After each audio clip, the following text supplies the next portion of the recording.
ಚಾಮರಾಜನಗರ ಜೀವ ವಿಮೆ ಮಾಡಿಸಿ ಜೀವನ ಭದ್ರತೆ ಹೊಂದಬೇಕು ಎಂದು ಭಾರತೀಯ ಜೀವ ವಿಮಾ ನಿಗಮದ ಚಾಮರಾಜನಗರ ಶಾಖಾ ವ್ಯವಸ್ಥಾಪಕ ಕುಮಾರ್ ಅವರು ತಿಳಿಸಿದ್ದಾರೆ. ಇನ್ನು ನಗರದ ಭಾರತೀಯ ಜೀವ ವಿಮಾನ ನಿಗಮ ಚಾಮರಾಜನಗರ ಶಾಖಾ ವತಿಯಿಂದ ವಿಮಾ ಸಪ್ತಾಹ ಅಂಗವಾಗಿ ಇತ್ತೀಚೆಗೆ ಹಮ್ಮಿಕೊಂಡಿದ್ದ ವಿಮಾ ಯಾತ್ರೆಗೆ ಚಾಲನೆ ನೀಡಿ ಮಾತನಾಡಿದ ಅವರು, ಇದೇ ವೇಳೆ ಪ್ರತಿನಿಧಿ ನಾಗರಾಜು ಕಾಡಹಳ್ಳಿ, ಉಪ ಶಾಖಾಧಿಕಾರಿ ಆರ್ ರಾಘವೇಂದ್ರ ಹಾಗೂ ವಿಮಾ ನೌಕರರ ಸಂಘದ ಅಧ್ಯಕ್ಷ ದೊರೆಸ್ವಾಮಿ ಸೇರಿದಂತೆ ಇತರರು ಭಾಗಿಯಾಗಿದ್ದರು.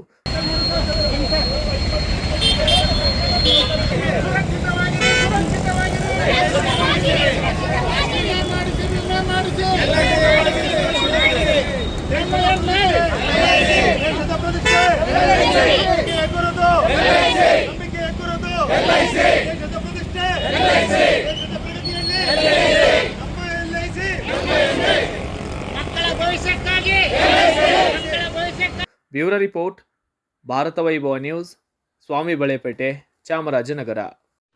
Thanks for watching Read, Discuss and Debate with editor Dr. Yan Prashant Rao. Wanted reporters in print, digital and visual media for Bharat Vaibhav Daily Newspaper, BV News 5 Channel and BV Fast Web News from all the talukas of Karnataka, Goa and Maharashtra.